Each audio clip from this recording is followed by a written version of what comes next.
Tony Vitello, Tennessee baseball coach, joins us now on 3HL. Coach V, what's up, man?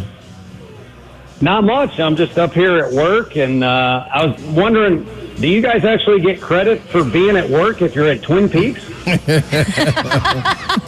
We should have invited you down here. You don't have anything to do. Yeah, I still would have tried to come probably, but yeah, we had a busy day here today. All the, all the things that are definitely not as fun as the game, but you got to knock them out and get them out of the way took place today. So ready to rock and roll for a fun weekend here in Knoxville. Before we start this conversation, Coach, you had quite a TV interview last time out.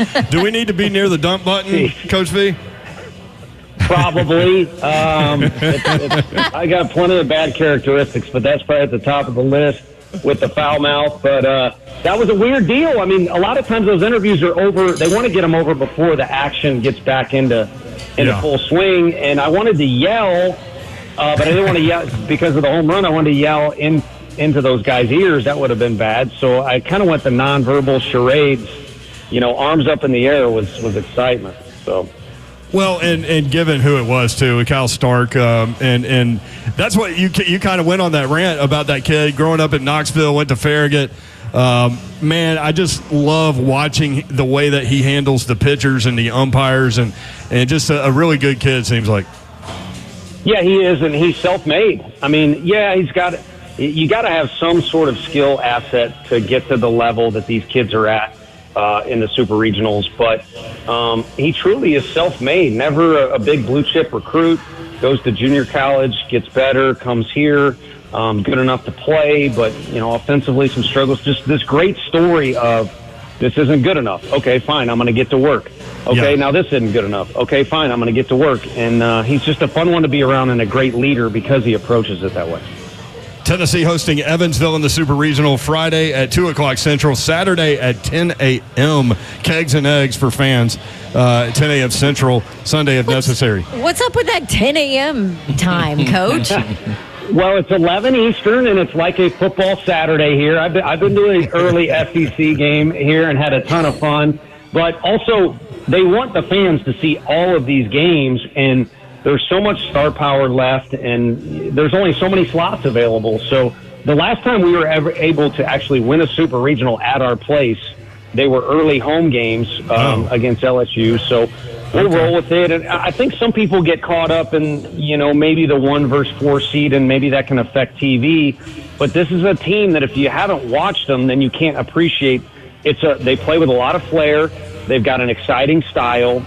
Older kids, and they're obviously good. Otherwise, they would not have been able to go over to that regional with those teams that were there and come out the survivors. So regardless when we play, it's going to be a tough challenge, and I think our fans will show out whether you're playing at midnight or you're playing at 8 a.m. Well, could you imagine that place? If you played a game at midnight, could you imagine that place? What? Boy, there would not be a bigger party ever.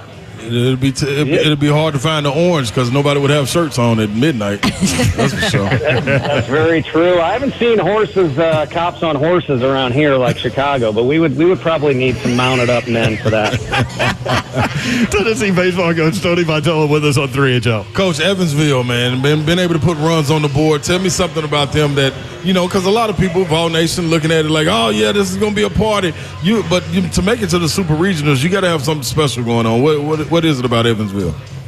Yeah, no, and the fans are wrong, and they're also one-sided. They're wearing orange and cheering for us, but we just had all these meetings, and a lot of talk was about Sunday. The game is at 6 o'clock on Sunday, and like SEC series, when you got two good teams, a lot of times it comes down to Sunday or Game 3, and I wouldn't be at least bit surprised, and I hope we're at least in a good position where we win one of the first 2 games, but they are a team that is older.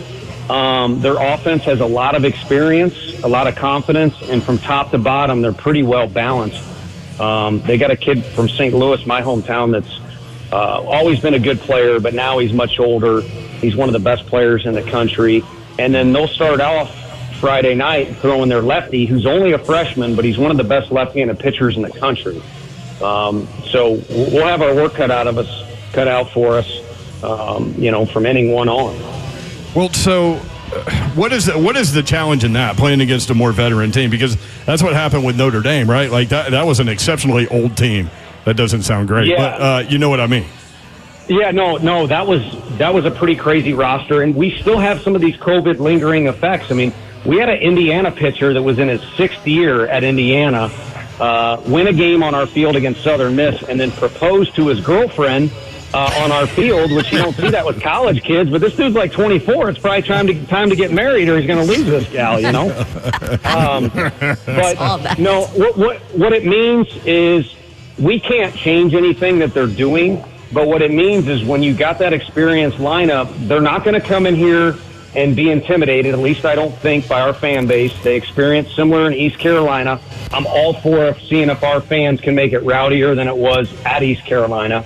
But they're also going to know how to navigate through certain situations, maybe more than a superstar freshman even would. So we can't control what they're going to do, but we do know with the scouting report and the homework and going into the series that it's a formidable opponent. And they got talent, but a lot of it is attributed to that experience and that age they have in the lineup. So you talk about with them navigating things and knowing how to navigate them. This team that you have this year, how different is it from last year, and what have you seen from a mental makeup of this group of guys this year? Yeah, I mean, mental makeup, they're more mature than I am, I can tell you that. And they know how to navigate through things as well, because we equally have a lot of experience and a lot of physicality with our position players. But then when you start looking to the depth we have positionally and the way we've kind of used our pitchers this year is weird. We ultimately get to the biggest umbrella that I would put this team under is the chemistry. The team chemistry and camaraderie and unselfishness is very, very unique in general, but even more unique in this day and age of college sports. And we've just been blessed to have that. So we got good talent on paper, but, we weren't preseason number one or anything like that. And I think a lot of this success or just fun we've had here is because of the camaraderie and unselfishness and the way these guys kind of vibe together. And last year was a process. It took us a while to get to a point where we could brag on those type of things with our group. This year, you saw it in August, and it's only picked up steam all the way into this month. Tony Vitello, Tennessee baseball coach, with us on 3HL. And again, Super Regional coming up. These are the Central Times, Friday at 2, Saturday at 10 a.m. Coach, you got plenty of guys, like you just mentioned, man, that you can point to in the lineup that always deliver, also on the mound as well. But give me that diamond in the rough, that one guy that when you went and recruited, it's something similar to a Zakai Ziegler or a Hendon Hooker. Those guys that came in, kept their feet to the fire, grinded it out, and all of a sudden you look and be like, man, where'd this guy come from? And he's been working. He's been working to this. Who's that guy for you guys? Yeah, that's interesting because we've been blessed. This is our first group where and next year's group will really reflect where we have a big stadium to recruit to, a little bit of a winning reputation and things like that. But we started out from what we consider to be humble roots, and we're kind of only able in the state of Tennessee to get diehard Vol fans. Yep. And even some of those guys said, man, I'm a Vol fan, but I kind of want to win. Well, Hunter Ensley, our center fielder, is a kid who was all Vol, and he committed to the old coaching staff, kind of went back to neutral, and then almost kind of recommitted to our coaching staff because we saw him play and we liked him. Then he had to redshirt. Then he had to play behind a lot of really good players on that 2022 team. And so he's kind of been through the ringer. He's been through injuries, but he is a blue-collar kid that's a fighter on the field, literally. And he kind of represents the way we want our guys to play the game. And it's perfect that he's in the middle of the order for us, and he's playing center field in the middle of the field. And he's an older guy that's a true team leader of this group. And, again, he wasn't one of those guys like Cal that was hyped up or on Team USA in high school or anything like that. But I'll tell you what, there ain't a lot of guys I'd trade for that dude right there.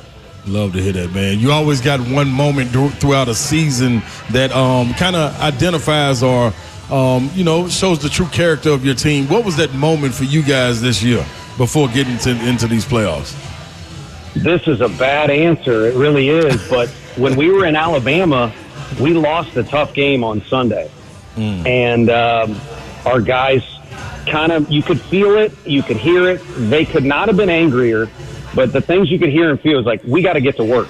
And we know we can be better. We got to make some adjustments. And you play 10 SEC series a year. We lost our first one.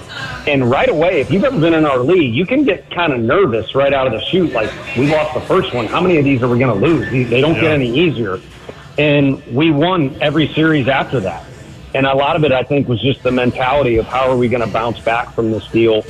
And it was similar, talking to you all over that way. We lose to Vanderbilt in just a bad fashion at Hoover. They beat us up pretty good. And we even had guys arguing in the dugout and things like that. And post-game, those guys all kind of came together and decided, hey, let's get back to work and try and go on a little run in this tournament here. And we were able to win that tournament in Hoover. So I think out of the darkness comes light, if I could be corny for a second, just to kind of summarize a few moments we've had with this group. There was one in the fall, too. Over in Nashville, we lose to Samford over there in Nashville in Game 2, and similar kind of blow up by a certain Italian coach in the locker room, and the team has responded well. This team, long-winded answer, this team has responded well when some things have gone poorly. Tony Vitello with us on 3HL. Coach, I'm curious how you've changed as a coach, as you've kind of established this program. Where do you feel like you have become different? Not much. It's kind of funny you ask. I was in my house or condo the other day, and a chair had moved, and I thought either I had a ghost or somebody broke in the house because I'm not. Those are two bad options, Coach. I know, and I still think it had to be one of the two because I kind of do the same stuff every day, and we're still approaching things differently. I just think the one way I could summarize things, because a lot of people try and force on us that they think we've changed a bunch or we're doing things differently. Just the only thing I can summarize about everybody in the program is when we first got here, everybody was better athletes than us. They were bigger than us. We were getting bullied on our own home field, and our guys weren't sure we belonged in the SEC. We wanted to make sure that it wasn't, hey, we hired you, 3 years later, you're gone. We wanted to make a name for ourselves, and you can't do that quietly.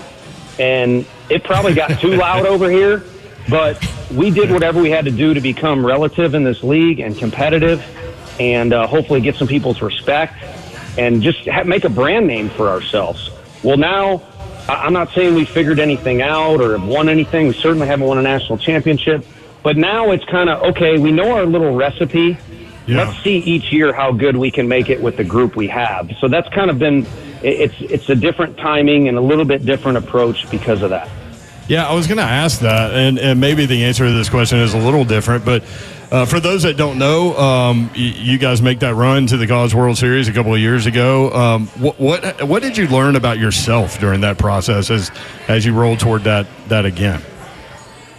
I think you've got to try and slow things down to where you can almost see into the future. What are the things that are going to pop up that are not going to play well in your favor? And it's almost like, I don't have kids, and that's got to be the toughest job in the world, to be a parent, but you want to shield and protect them from certain things. And if you can look ahead and see an obstacle or something negative that's going to come up, then you want to beat it to the punch or prepare your guys for it. And so I think I've just tried to be more proactive about, I can maybe see this happening, so rather than keep my mouth shut, I want to tell you guys about it. And if it does, here's how you prepare for it. And it doesn't, then no big deal. But I think it's just trying to not get too emotional so that you're blinded and slow things down so you can envision some things that either good or bad could be the road ahead, and try and prepare the guys as best as possible so that you can help them, because I got to earn a salary over here. I mean, the guys, on the field are the ones that are going to decide who wins and loses, but we got to help prepare them, ahead of time. And so we've tried to be more proactive with that, I think. Coach, I'm loving this right here, and I'm gonna take my interviewing hat off for a minute and let you know that you remain calm, you remain stoic, you stay focused, you keep them fellas locked in on what the prize is, and I'm gonna be the one that's going to be losing my mind. So anytime you need to look around and say, man, I wonder how everybody's feeling, you just go to the Ron Slate page and you say, yep, sure is. I'm trying to buy every jersey, coach. I'm locked and loaded, man. That's true. Keep it rolling, baby. You continue to coach. Let me be the fool. He has 4, Coach, and he's buying more. I'm all for that little agreement right there, and we've got fans here now that now know the game pretty well, and I definitely know when we did something wrong or when they're frustrated, and no one cheers louder when we do something well. So to me, they've actually helped me become less of a cheerleader and less of a maniac over here, and just try and help these guys be in a good position, or at the very least, maybe just stay out of their way. Yeah, I mean, I guess we can't have a conversation with you and not ask about SEMO, Christian Moore. Dog. I mean, to go triple crown in the SEC and not win the SEC Player of the Year is a travesty. And I know you won't say that probably, but I will, and we all will. But what a season for that kid, man. Yeah, it really is. And I gotta, if someone sends me a Twitter thing, I'll maybe look at the picture, but I really don't click on it. I get a little too intense about stuff, so I'd rather just keep my focus on the things that I choose. But there's something else that maybe he wasn't included in now, despite his accolades. He didn't make the all-tournament team down there, but we won the tournament. To me, it's like good. If anything, it just reemphasizes when he came in, he was unfairly labeled as a guy who was worried about himself, and he would probably sign a contract and never even make it here out of high school. But he came here, and he wanted to listen to the 2022 group and learn, and he wants to win. And I don't know who's better. I mean, Jack Caglione is a freak down there in Florida. There's all these other good players. I don't know who the best player or best prospect is. But I know who's been the most valuable when the fire is the hottest on the field or the money's on the line, however you want to phrase it. And it's honestly been that guy. And so he's kind of our David Ortiz, if you will, or a better example to me is Trey Lipscomb, our third baseman, who was our best player in 22 and most valuable in those key moments as well, was Trey. He didn't win any of those awards, but he got a nice little payday in the draft, and I'll be dang if Trey Lipscomb wasn't one of the first position players to make it to the big leagues out of that draft class, too. So Christian Moore is going to be just fine. No one needs to worry about him, and maybe it'll emphasize the fact that he's going for team awards, not individual awards. No doubt, man. Love that answer. Just real quick, totally off topic, but you kind of mentioned your intensity. You maybe look at pictures on Twitter because you might get worked up. What do you do to step away? What do you do to clear your mind when you need to? What maybe that's for fun or what? But how does Coach Vitello kind of chill? It's funny you say that because I spent an hour on the phone about someone south, maybe the furthest south state in our conference is trying to spread some rumors about my social life. But you can do some. Yeah, my social. I didn't even know that, correct. Coach. Yeah, we can say it off air. It's pretty funny. But my social life is it's tough because the recruiting thing is a full-time job, and then I don't get to see my family even when they're here to cheer on our games. So. It's tough to squeeze everything in, but when I can get some free time, I love all sports. So I love going to sporting events, and then I'm a big music guy too. They asked me to pin down who's a favorite artist. I was like, I'm not doing that. I'll just tell you who our guys listen to the most when I'm at the field. But I like to take in some music, or again, a sporting event. And then my real favorite thing to do is travel the world. But you can really kind of only do that when the boys go home for Thanksgiving, and then when New Year's Eve rolls around, you got to get back in the country where you have to behave like I have to behave like a normal human being. Love it, Coach. Congratulations on that. All right, man. Hey, good luck this weekend, brother, and we'll be watching, obviously, and we certainly appreciate the time, bro. Yeah, thank you, and thank you in advance all the Vol fans that'll come out and be maniacs, make it nasty in here. But college baseball will be wild this weekend, including here. It'll be a bunch of grudge matches, so hopefully everybody can tune in and enjoy it. Yep, man, we'll squash all rumors. That's what we do here on 3HL. That's right. Good luck, Coach. Go get them, baby.